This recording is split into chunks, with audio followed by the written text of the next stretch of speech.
चलिए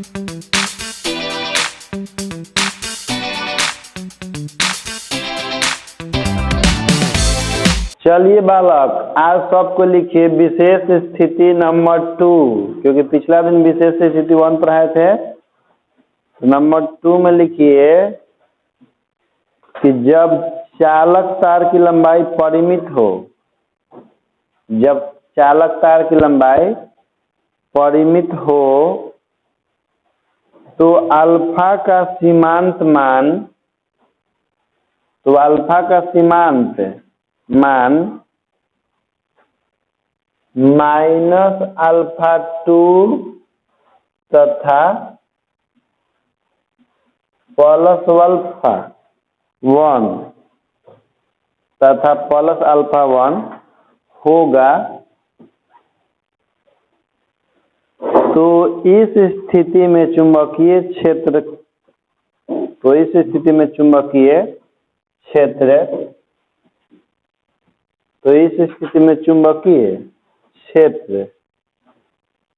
चुंबकीय क्षेत्र देखिए इधर, इंटीग्रेशन ऑफ dB बराबर -α2 से +α1 और म्यू नॉट बटा में 4 पाई I/R और इंटू कोस अल्फा और इंटू में dl। इधर हम लोग क्या कर देंगे, इंटीग्रेशन ऑफ dB बराबर म्यू नॉट बटा में 4 पाई I/R -α2 से +α1 कोस अल्फा और ये हो जाएगा dl। dB के इंटीग्रेशन होता है b और म्यू नॉट बटा 4 पाई हो जाएगा आपका, और I/R कोस अल्फा की इंटीग्रेशन जो है साइन अल्फा होता है, लोअर लिमिट -α2 अपर लिमिट +α। एक बार अपर लिमिट को पुट करेंगे उसके स्थान पर और एक बार लोअर लिमिट को पुट करेंगे, तो हो जाएगा I/R साइन α1 माइनस साइन -α2, तो B बराबर हो जाएगा म्यू नॉट बटा 4 पाई और I/R, फॉर्मूला हो जाएगा साइन α1 प्लस साइन α2, क्योंकि साइन माइनस थीटा बराबर माइनस साइन थीटा होता है, तो माइनस माइनस यहाँ पर प्लस हो जाएगा। चलिए इसको नोट कीजिए। चलिए इसके बाद लिखिए सब कोई, स्थिति नंबर 3, विशेष स्थिति में यदि परिमित लंबाई के तार से बिंदु P की दूरी, यदि परिमित लंबाई के तार से बिंदु P की दूरी अत्यंत निकट हो, तो इस स्थिति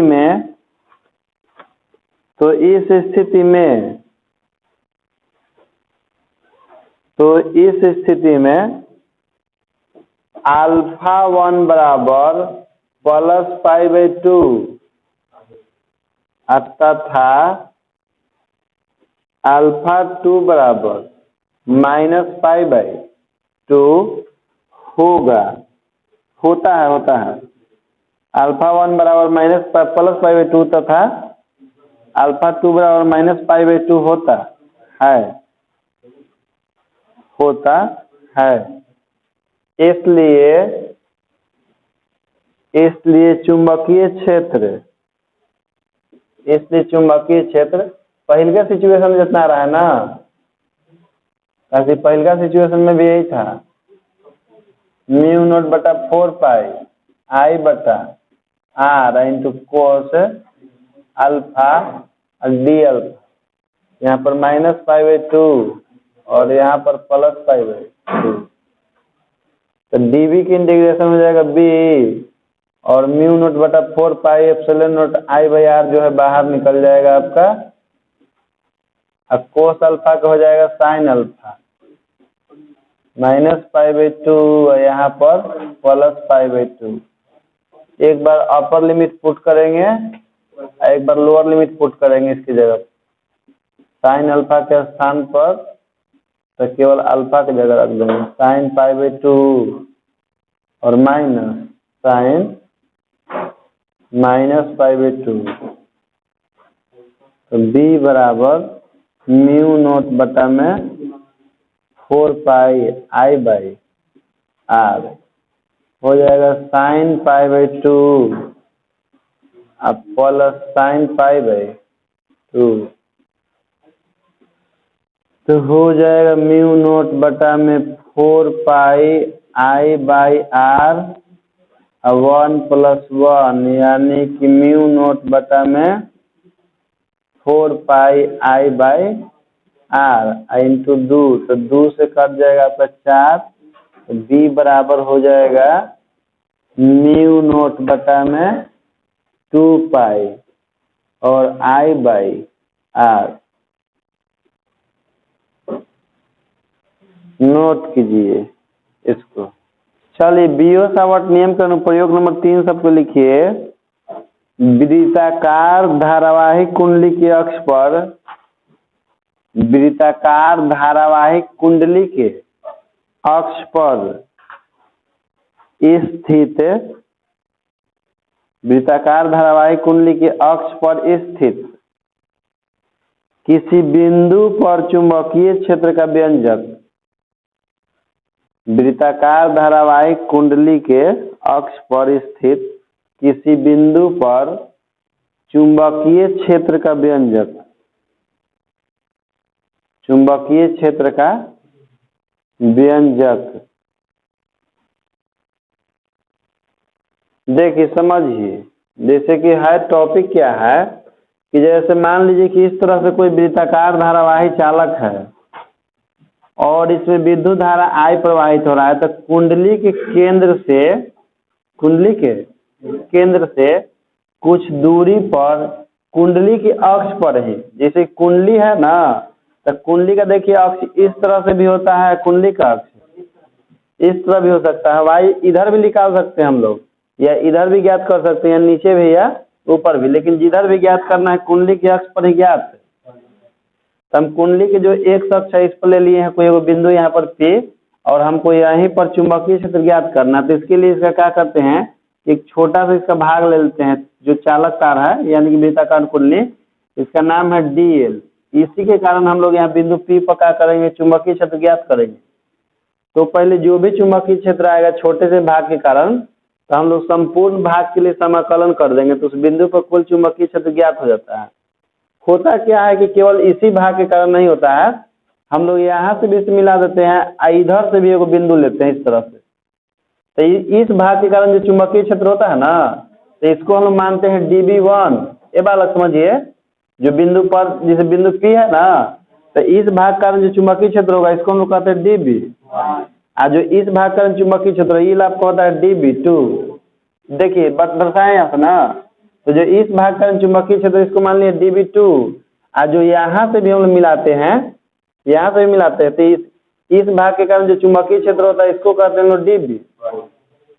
चुंबकीय क्षेत्र dB1 जो है यहाँ पर इस बीटा कोण बनाता है यहाँ पर, और ये वाला भी कोण हम लोग का ले लिए बीटा, और ये वाला भी बीटा। अब देखिए यहाँ पर समझे वाला चीज है कि जैसे ये जो चुंबकीय क्षेत्र dB1 होता है इस भाग के कारण होता है या इस भाग कारण, और ये वाला जो चुंबकीय क्षेत्र है आपका ये है इस भाग के कारण, ठीक ना। अब देखिए ई है dB1, ये वाला है dB2, यहाँ पर कौन बना रहा है बीटा, तो दो कंपोनेंट में डिवाइड हो जाता है। ये वो किस कंपोनेंट में, dB2 कोस बीटा में, और एक वो dB2 साइन बीटा में। तब बताए थे कि जिधर कोण बनाता है उधर कोस थीटा होता है, और दूसरा का तरफ, तो ई वाला अक्ष पर होगा आपका dB2 कोस बीटा, और ई वाला अक्ष पर होगा dB2 साइन बीटा होगा। पहले समझिएगा dB2 साइन बीटा। जो ये जो है आपका चुंबकीय क्षेत्र dB1, ये भी दो कंपोनेंट में डिवाइड होता है। ये वो कंपोनेंट में डिवाइड होता है dB1 साइन बीटा में, एगो डिवाइड होता है dB1 sign sorry cos beta में, लेकिन बताए थे कि जिधर एंगल बनता है उधर कोस होता है, दूसर का तरफ साइन होता है। जिधर एंगल बनेगा उधर कोस होता है, दूसर का तरफ। दोनों का dB1 कोस बीटा और dB1 साइन बीटा दोनों का रिजल्टेंट कौन आता है? dB1। इसी तरह से इसका भी रिजल्टेंट है। तो देखिए ई वाला, देखिए दोनों क्या होता है कि इसके कारण चुंबकीय क्षेत्र यानी कि dB1 का मान जितना होता है ना, dB1 का जितना मान होगा उतना ही मान होता है dB2 का, जितना मान होगा dB1 का उतना ही मान होता है dB2 का। लेकिन दोनों देखिए तो डायरेक्शन में एक दूसरे क्या है, तो दोनों एक दूसरे को रिजेक्ट कर देता है। dB जितना dB1 होता है उतना ही dB2 होता है, और दोनों डायरेक्शन में एक दूसरे के अपोजिट है, तब बिंदु P पर दोनों एक दूसरे को रिजेक्ट कर देता है, dB1 कोस बीटा और dB2 कोस बीटा। तो बचता है दो गो बचता है, एगो बचता है आपका dB1 साइन बीटा और दूसरा का dB2 साइन बीटा, और दोनों के दोनों ई अक्ष पर होता है, एक ही लाइन पर इस तरफ। तो उसी को हम लोग मानते हैं कि दोनों एक दूसरे एक ही अक्ष पर होते हैं, तो एक ही लाइन पर है तो उसको कह सकते हैं कि दोनों एक दूसरे के समानांतर है।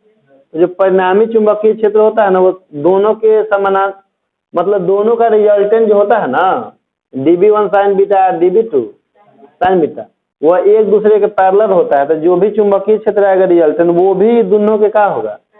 पैरेलल होगा। तो वही लिखे dB parallel dB sign beta जो रिजल्टेंट आएगा, ठीक ना। और यदि इसको बहुत अच्छा समझना है तो लेसन 2 में जाइएगा। लेसन 2 में पढ़ाए हैं आपको वृत्ताकार वलय के कारण उसके अक्ष पर विद्युत क्षेत्र का व्यंजक। इसमें उसमें कोई समानता नहीं है, ज्यादा फर्क है कि चुंबकीय क्षेत्र है वाला, लेकिन दोनों के लिए एक ही कंडीशन अप्लाई है, ठीक ना, दोनों एक ही तरीका से बनता है।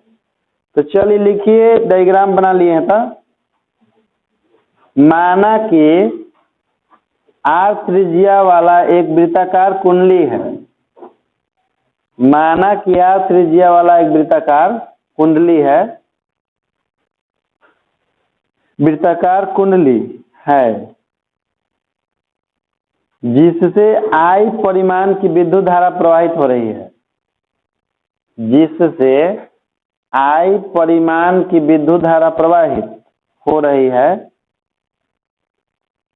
प्रवाहित हो रही है। इस वृत्ताकार कुंडली के केंद्र से, इस वृत्ताकार कुंडली के केंद्र से x दूरी पर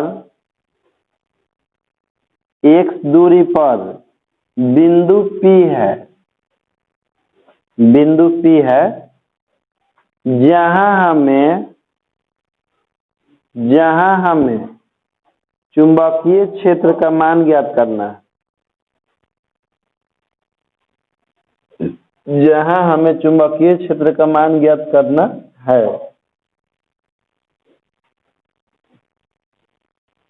चुंबकीय क्षेत्र का मान ज्ञात करना है, ज्ञात करना है, लिख लिए हैं। ये आपका था dB2 कोस बीटा, ज्ञात करना है। चलिए इसके बाद लिखिएगा, लिखिए एक लाइन छोड़कर बिंदु P पर, बिंदु P पर dB1 cos beta, dB1 cos beta और dB2 कोस बीटा,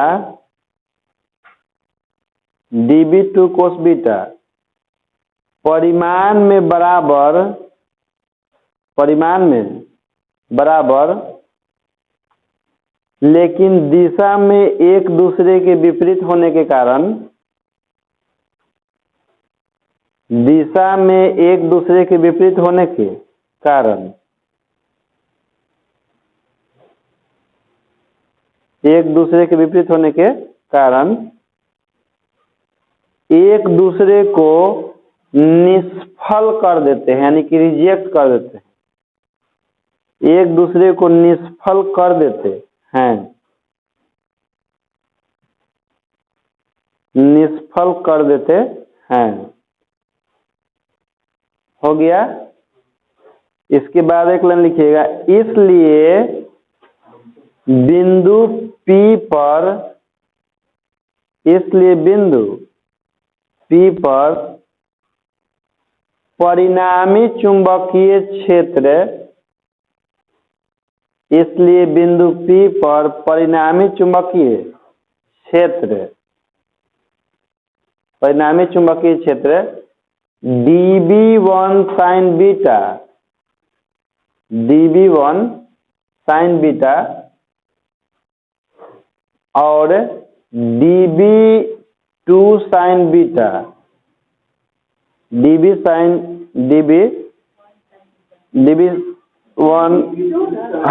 बाद में लिखिए dB2 sin beta, dB2 sin beta एक दूसरे के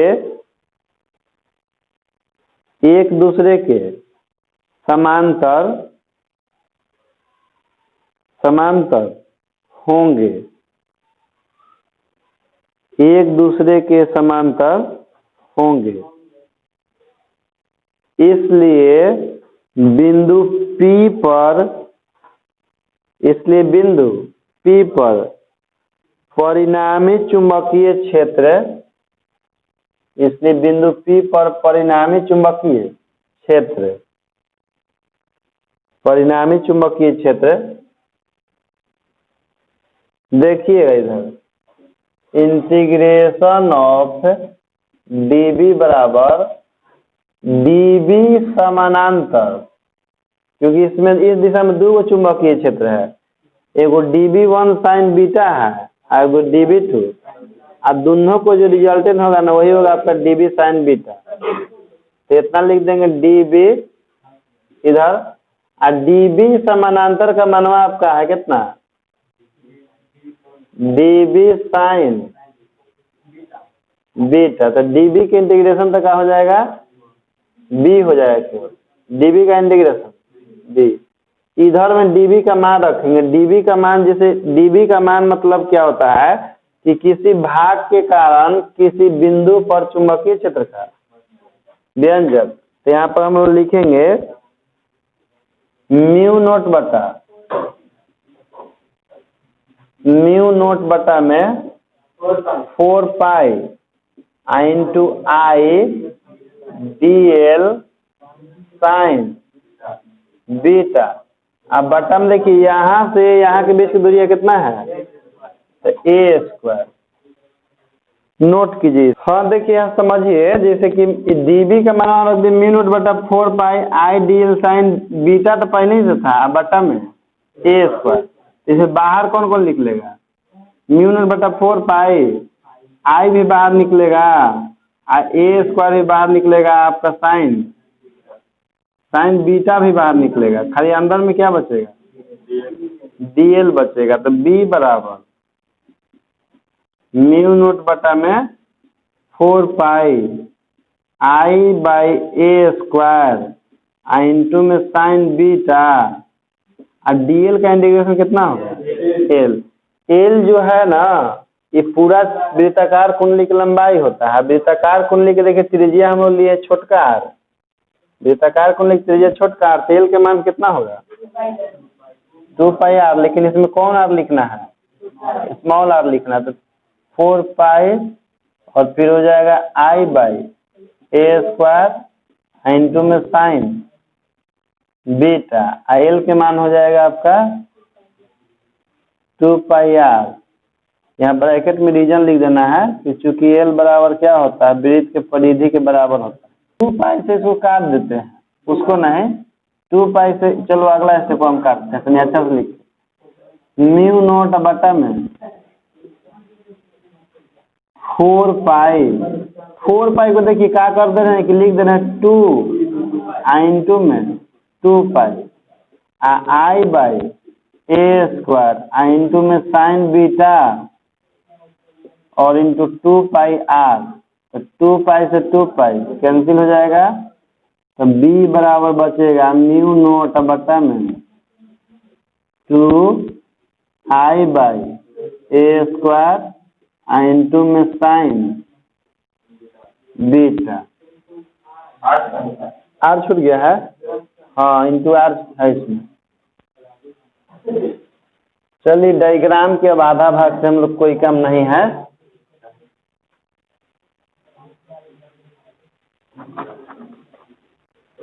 और इसको मान लीजिएगा आप लोग इक्वेशन 1 मान लीजिएगा, इसको इक्वेशन 1 मान लेते हैं, ठीक है। अब देखिएगा थोड़ा काम है चित्र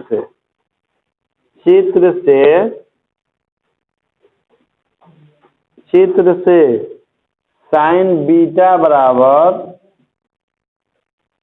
देखिए चित्र से साइन बीटा का मान कितना होगा, लंब बटा कर्ण होता है ना, लंब बाई कर्ण, तो इसे ही लंब हो जाएगा आर, और कर्ण कौन होगा, स्मॉल ए होगा ना, तो क्या लिख देंगे, तथा इसी में लिख दे रहे हैं, तथा ए स्क्वायर बराबर होता है कर्ण का स्क्वायर प्लस लंब का स्क्वायर, तो ए बराबर का हो जाएगा root under R square plus x square. यहाँ से अब क्या करेंगे कि समीकरण एक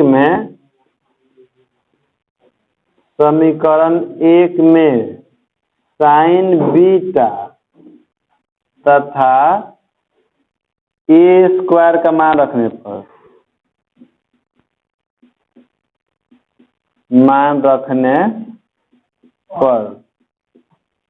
तो मान रख देते हैं उसमें b बराबर म्यू नोट बटा में 4 पाई और i, और ए स्क्वायर का देखिए मान हम लोग कितना निकाले हैं, root under R square plus, root under नहीं है, ए स्क्वायर का मान केवल R square plus x square है। देखिए वहां पर जैसे आई बटा ए स्क्वायर था ना, और साइन बीटा का वैल्यू कितना है, साइन बीटा का वैल्यू यहाँ पर निकाले हम लोग आर बाई ए, इंटू में पहले से कोई चीज आपका आर है, तो यहाँ पर क्या हो जाएगा, स्क्वायर हो जाएगा, आर से कटेगा कैसे, इंटू में 4 पाई नहीं था, 2 नहीं था यार, केवल 2, ये हो जाएगा I by r square plus x square और इंटू आर स्क्वायर बटा में ए। अब देखिए फिर ये ए के मान हम लोग पुट करते हैं इसमें फिर से ए का मान पुट करना है, ठीक ना बालक, ए का मान देखिए कितना है,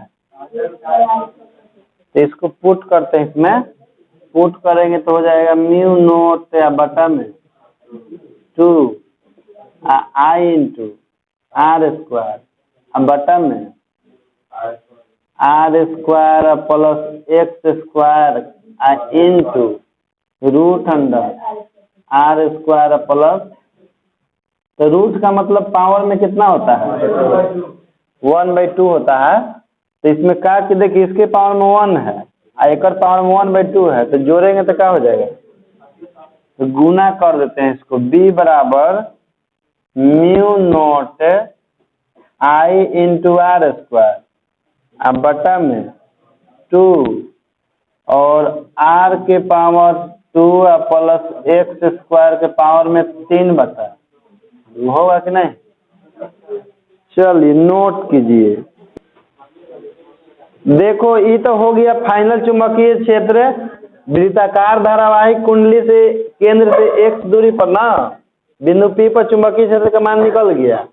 अब मान लीजिए कि कुंडली में फेरों की संख्या n होगा, तो चुंबकीय क्षेत्र का मान पहले से n गुना हो जाएगा ना, तो इसके बाद लिखिए नीचे, ऐसे यही आपका फाइनल इक्वेशन है, लिखिए यदि वृत्ताकार कुंडली में फेरों की संख्या कैपिटल N हो, यदि वृत्ताकार कुंडली में फेरों की संख्या कैपिटल N हो, कैपिटल N हो,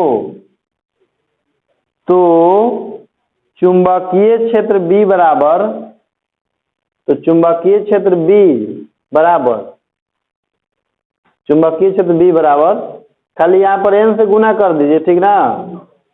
B बराबर म्यू नोट बटा mu naught into I are square N बटा में 2 into are square X square के पावर में 3/2।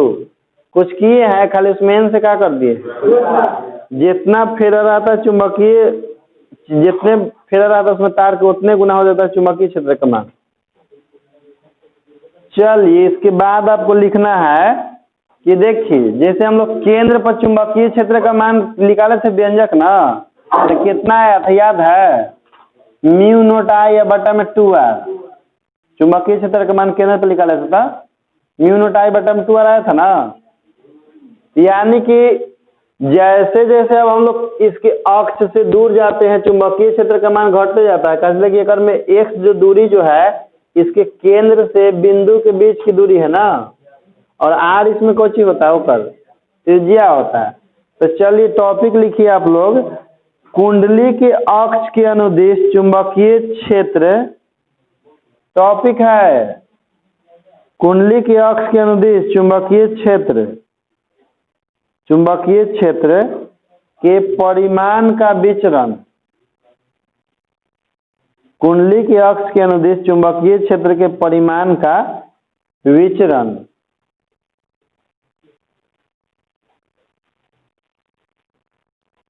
परिमाण का विचरण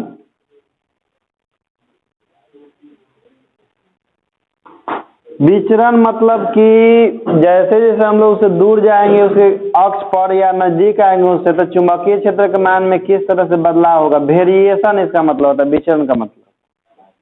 चलिए पहला नंबर लिखिए, चुंबकीय क्षेत्र का मान कुंडली के केंद्र पर, चुंबकीय क्षेत्र का मान कुंडली के केंद्र पर, चुंबकीय क्षेत्र का मान कुंडली के केंद्र पर, ब्रैकेट में लिखिएगा x बराबर 0,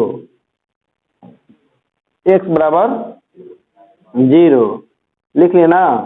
अधिकतम होता है, ब्रैकेट बंद करने के बाद अधिकतम होता है, अधिकतम होता है। देखिए जैसे कि हम लोग ये बिंदु जो P है इसको उठा के लाएंगे एक केंद्र पर, धीरे धीरे x के मान घटेगा कि बढ़ेगा, जैसे जैसे बिंदु P को लाएंगे इधर की ओर केंद्र की ओर, तो x के मान घटते जाएगा ना।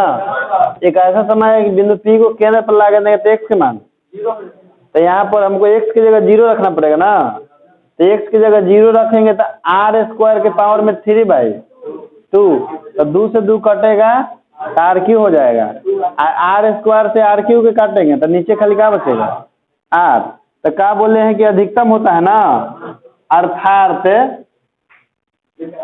अर्थात नीचे लिखिए B बराबर म्यू नोट आई एन बटा में 2r होता है, अर्थात B बराबर म्यू नोट आई एन बटा में 2r होता है,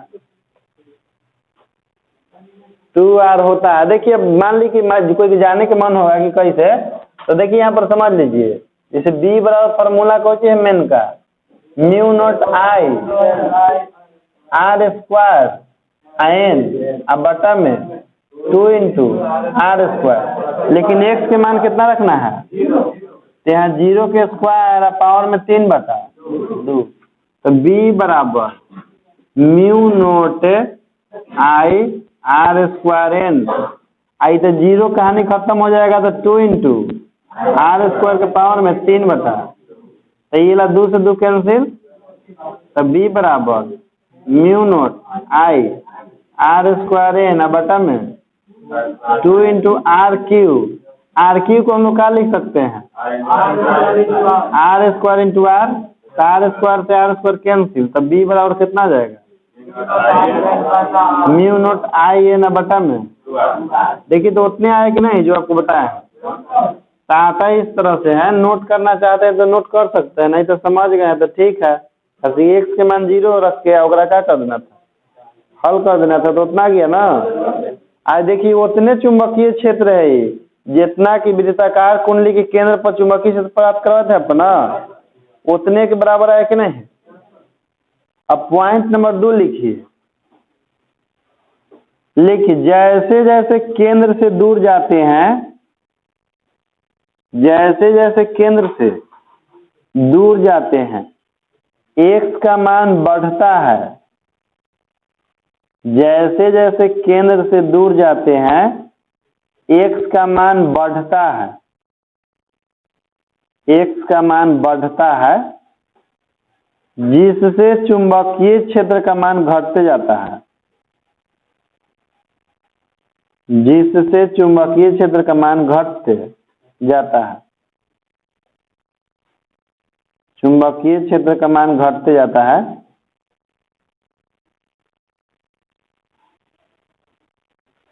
जैसे जैसे केंद्र से दूर जाएंगे, चुंबकीय क्षेत्र का मान, ताकि की जो दूरिया एक सही बट्टा में न है, अब बट्टा वाला में कोई भी बढ़ता है तो ये मनवा क्या होता है, घटता है।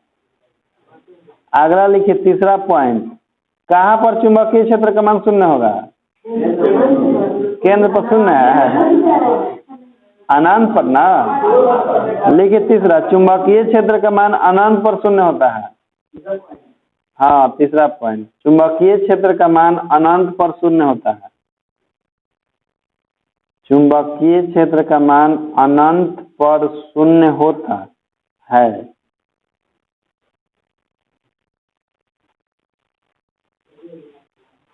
अब लिखिए चौथा नंबर, चुंबकीय क्षेत्र में परिवर्तन की दर,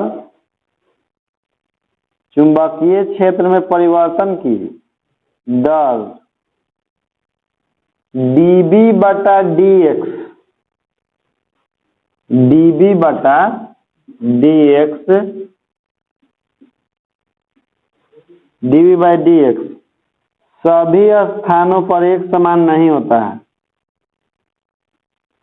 सभी स्थानों पर एक समान नहीं होता है।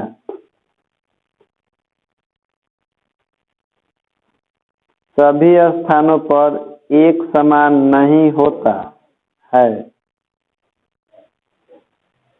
चलिए अब टॉपिक लिखिए, अगला टॉपिक। अब वृत्ताकार धारावाही चालक के कारण, वृत्ताकार धारावाही चालक के कारण, वृत्ताकार धारावाही चालक के कारण उत्पन्न चुंबकीय क्षेत्र की दिशा, उत्पन्न चुंबकीय क्षेत्र की दिशा दक्षिण हस्त, मतलब दाहिना हाथ, दक्षिण हस्त अंगुष्ठ नियम के द्वारा, दक्षिण हस्त अंगुष्ठ यानी कि अंगूठा, दक्षिण हस्त अंगुष्ठ नियम के द्वारा बताया जाता है, बताया जाता है। जो नियम इस प्रकार है,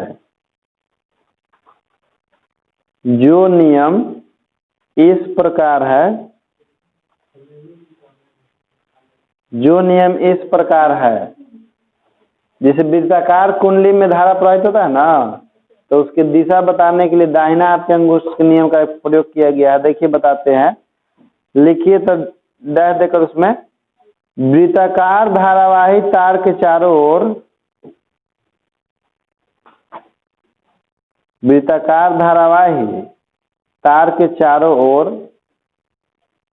वृत्ताकार धारावाही तार के चारों ओर अपने दाहिने हाथ की हथेली को, अपने दाहिने हाथ की हथेली को इस प्रकार मोड़िए कि, इस प्रकार मोड़िए कि अंगुलियां विद्युत धारा के प्रवाह की दिशा में, अंगुलियां विद्युत धारा के प्रवाह की दिशा में मुड़ जाए। मुड़ जाए तब इस हाथ का फैला हुआ अंगूठा, तब इस हाथ का फैला हुआ अंगूठा, फैला हुआ अंगूठा चुंबकीय क्षेत्र की दिशा को बताता है। दिशा में फैला हुआ अंगूठा चुंबकीय क्षेत्र दिशा को बताता है।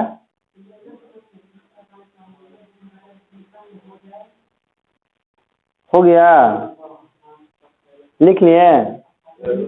चलिए देखो, वृत्ताकार कुंडली में धारा की दिशा को बताने के लिए क्या बताया है कि अपने हाथ को जिस इस तरह से मोड़ना है ना, धारावाही चालक के लिए, वृत्ताकार कुंडली के लिए, कि जब कुंडली में देखो धारा प्रवाहित हो रहा है इस दिशा में, बालक धारा प्रवाहित हो रहा है इस दिशा में, तो कुंडली के चारों ओर चुंबकीय क्षेत्र उत्पन्न होता है ना।